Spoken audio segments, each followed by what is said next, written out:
Bonjour à vous, vous êtes bien sur la chaîne Thérapie Zen. Aujourd'hui, je vous propose de travailler sur l'acceptation.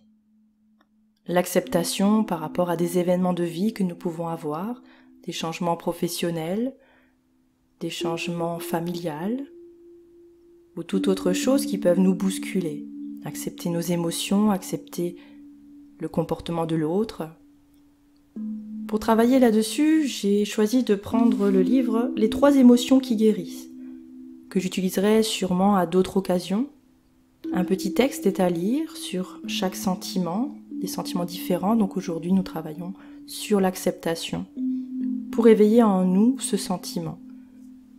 Donc je vous invite à vous installer confortablement, position assise ou allongée comme vous le souhaitez. Vous pouvez fermer les yeux et simplement vous laisser aller à la lecture, à vos ressentis. Il est des données de notre vie que nous n'avons pas choisies. Notre naissance, notre pays, la culture dans laquelle nous vivons, notre famille, notre corps, notre personnalité, nos facultés et nos limites. Il y a une foule d'événements sur lesquels nous n'avons pas de maîtrise. Les revers de fortune, les accidents, la maladie, et le fait que nous mourrons un jour. Tout ce qui fait notre vie est en essence limité, et ce constat premier provoque toujours une détresse lorsqu'il se présente, jusqu'à ce que nous l'acceptions. Quand l'enfant découvre un jour que ses parents sont faillibles et qu'ils ne savent pas tout, quelque chose s'effondre en lui. La plupart d'entre nous ont oublié cette tragédie enfantine. Mais la vie est jalonnée de ces visions de l'inéluctable.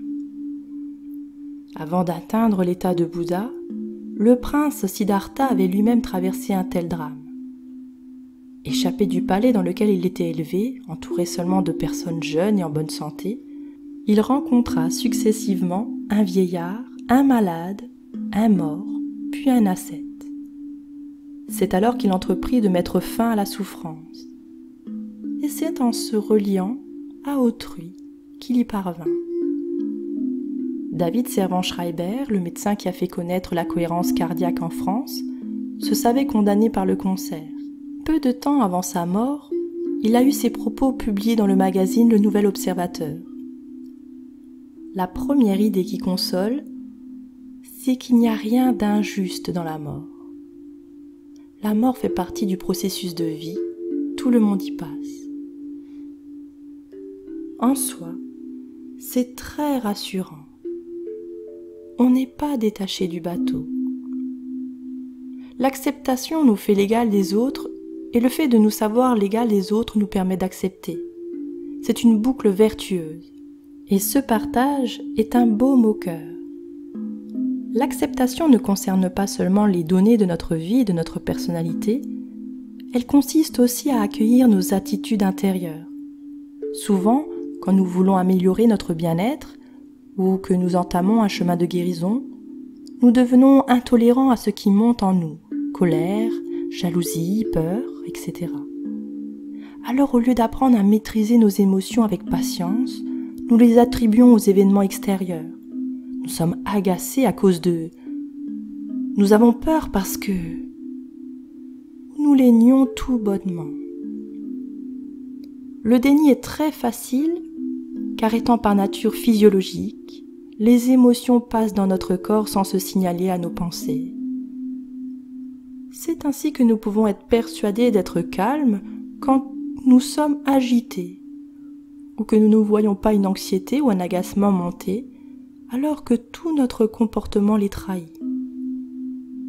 Accepter inconditionnellement et a priori ce qui nous semble imparfait de nous-mêmes nous fait faire des pas de géant en termes de régulation émotionnelle. Au moins, nous allons être lucides à propos de ce qui monte en nous, même si ce qui monte ne nous plaît pas. Avant de soigner, il faut faire le diagnostic. Thierry Visac, un auteur et guide spirituel, pose souvent cette question à ceux qui le consultent. En ce moment même, que ressentez-vous ?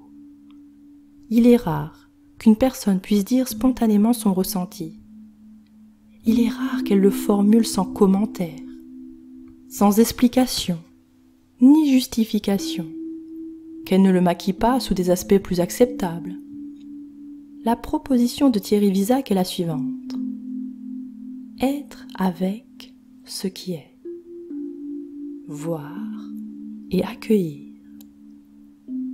Nos émotions sont comme toutes les données de notre vie. Elles sont communes à tous. Nous pouvons les accueillir sans les juger parce que personne n'y échappe. Être avec ce qui est une belle intention de départ si l'on veut placer notre vie sous le signe de la gratitude. L'accueil de ce qui est nous met dans un état de réceptivité de bon augure. L'exigence est élevée et le jeu en vaut la chandelle. Alors, en ce moment, que ressentez-vous ? Prenez simplement conscience de votre ressenti du moment. Respirez tranquillement. Vos sentiments sont-ils confortables ou inconfortables, d'apparence noble ou vile, positifs ou négatifs? Laissez venir. Efforcez-vous de ne pas les juger, ni de le justifier, mais ressentez-le tout simplement, tout en pratiquant une respiration simple, une respiration ample et régulière. Respirez tranquillement et je vous laisse quelques instants pour accueillir vos ressentis, sans les juger, sans vous justifier, en acceptant simplement ce qui est.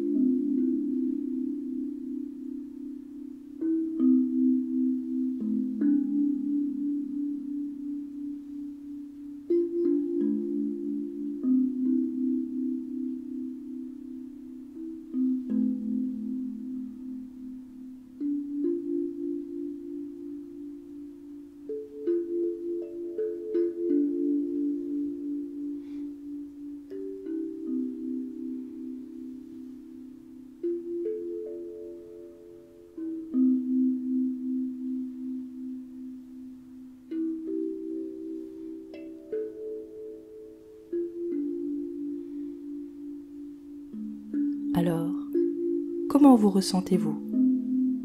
N'hésitez pas à laisser un petit commentaire pour partager votre ressenti du moment, à liker si cette vidéo vous a intéressé, vous a plu, à partager et à vous abonner pour les prochaines vidéos qui ont souvent lieu le vendredi. En attendant, je vous souhaite une bonne fin de journée, une bonne soirée et je vous dis à bientôt. Au revoir.